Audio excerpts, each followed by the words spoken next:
नमस्कार। हर हर महादेव, जय भोलेनाथ। स्वागत है आपका आपके अपने YouTube चैनल पर जिसका नाम है हॉरर स्टोरी विद एके।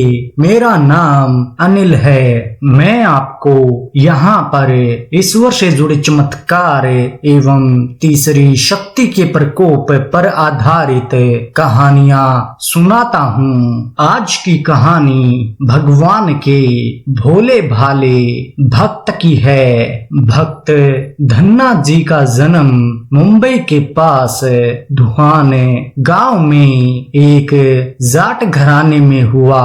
उनके माता पिता कृषि और पशुपालन करके अपना जीवन यापन करते थे। वह बहुत निर्धन थे। जैसे ही धन्ना बड़ा हुआ उसे भी पशु चराने के काम में लगा दिया। वह प्रतिदिन पशु चराने जाया करता।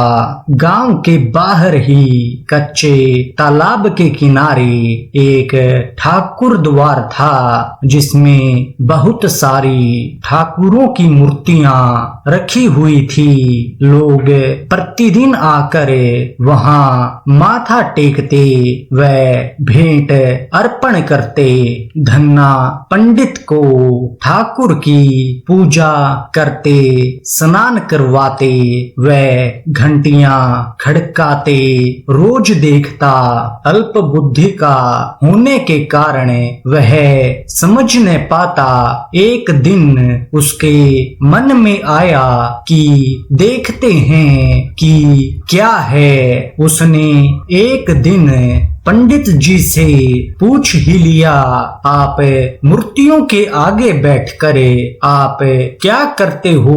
पंडित ने कहा, ठाकुर जी की सेवा करते हैं जिनसे कि मनोकामनाएं पूर्ण होती हैं। धन्ना ने कहा, यह ठाकुर मुझे भी दे दो। उसे छुटकारा पाने के लिए पंडित ने कपड़े में पत्थर लपेटकर दे दिया। घर जाकर धन्ना ने पत्थर को ठाकुर समझकर स्नान कराया और भोग लगाने के लिए कहने लगा। उसने ठाकुर के आगे बहुत मिन्नतें की। धन्ना ने कसम खाई कि यदि ठाकुर जी आप नहीं खाएंगे तो मैं भूखा ही रहूंगा। उसका यह प्रण देखकर प्रभु प्रकट हुए तथा रोटी खाई व लस्सी पी। इस प्रकार धन्ना ने अपने भोलेपन में पूजा करनी और साफ मन से पत्थर में भी भगवान को पा लिया। जब धन्ना को लगन लगी उस समय उसके माता पिता बूढ़े हो चुके थे और वह अकेला नवयुवक था। उसे ख्याल आया कि ठाकुर जी की पूजा से खुश करके यदि सब कुछ हासिल किया जा सकता है तो उसे अवश्य ही करना होगा, जिससे घर की गरीबी चली जाए तथा सुख आए। ऐसा सोचकर वह पंडित के पास गया। पंडित ने पहले ठाकुर जी को देने से मना कर दिया कि वह ठाकुर जी की पूजा अकेले नहीं कर पाएगा। दूसरा, तुम अनपढ़ हो। तीसरा, ठाकुर जी की मंदिर के बिना कहीं नहीं रहते और न ही प्रसन्न होते, इसलिए तुम जिद मत करो और खेतों को संभालो। ब्राह्मण का धर्म है पूजा करना और जाट का कार्य है अनाज पैदा करना। परंतु धन्ना टस से मस न हुआ। अपनी पिटाई के डर से पंडित ने जो सालिग्राम मंदिर में फालतू पड़ा था उठाकर धन्ना को दे दिया और पूजा पाठ की विधि भी बता दी। पूरी रात धन्ना को नींद न आई। वह पूरी रात सोचता रहा कि ठाकुर जी को कैसे प्रसन्न करेगा और उनसे क्या मांगेगा। सुबह उठकर अपने नहाने के बाद ठाकुर जी को स्नान कराया। भक्ति भाव से बैठकर लस्सी रिड़की व रोटी पकाई। उसने प्रार्थना की, हे प्रभु भोग लगाओ, मुझ गरीब के पास रोटी लस्सी और मक्खन ही है और कुछ नहीं। जब और चीजें दोगे तब आपके आगे रख दूंगा। वह बैठा ठाकुर जी को देखता रहा। अब पत्थर भोजन कैसे करे। पंडित तो भोग का बहाना लगा करे सारी सामग्री घर ले जाता था, पर भले बालक को इस बात का कहाँ ज्ञान था। वह व्याकुल होकर कहने लगा कि आप जाट का प्रसाद नहीं खाते। दादा तो इतनी देर नहीं लगाते थे। यदि आज आपने प्रसाद न खाया तो मैं मर जाऊंगा, लेकिन आपके बगैर नहीं खाऊंगा। प्रभु जानते थे कि यह मेरा निर्मल भक्त है, छल कपट नहीं जानता। अब तो प्रकट होना ही पड़ेगा।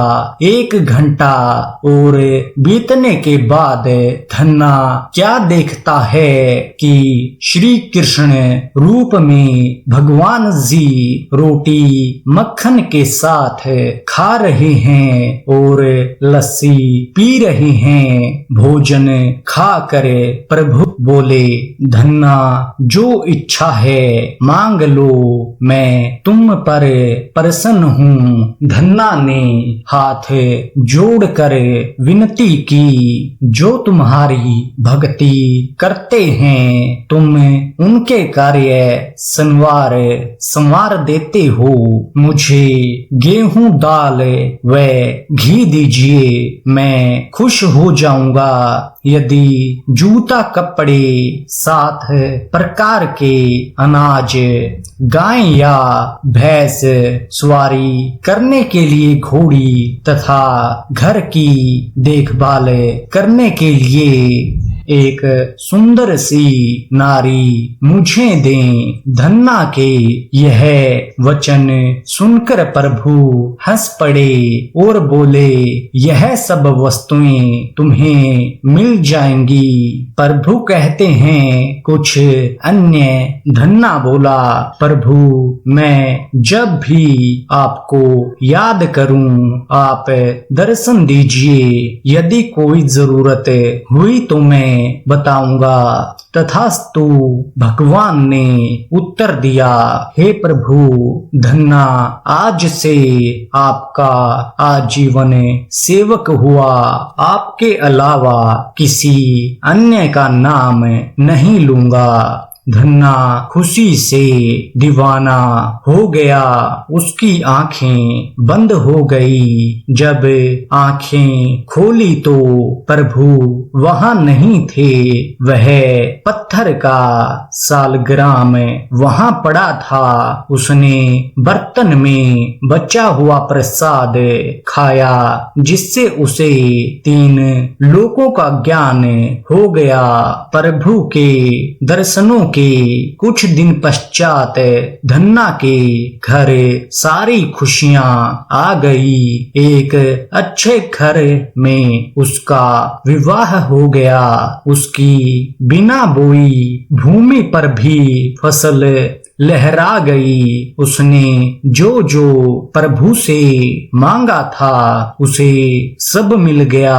किसी ने धन्ना को कहा, चाहे प्रभु तुम पर प्रसन्न हैं तुम्हें फिर भी गुरु धारण करना चाहिए। उसने स्वामी रामानंद जी का नाम बताया। एक दिन अचानक ही रामानंद जी उधर से निकले।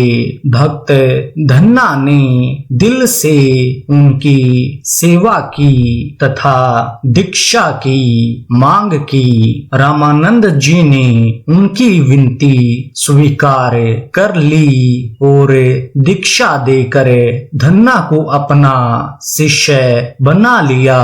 उसके पश्चात धन्ना अपने पूरे जीवन में भगवान के नाम का सुमिरन करने लगा और उसकी जिंदगी सभी प्रकार के सुख सुविधाओं से भर गई। आज की कहानी यहीं पर समाप्त होती है। ऐसी और रोचक कहानियां सुनने के लिए आप हमारे YouTube चैनल को सब्सक्राइब कीजिए और वीडियो को लाइक कीजिए। धन्यवाद।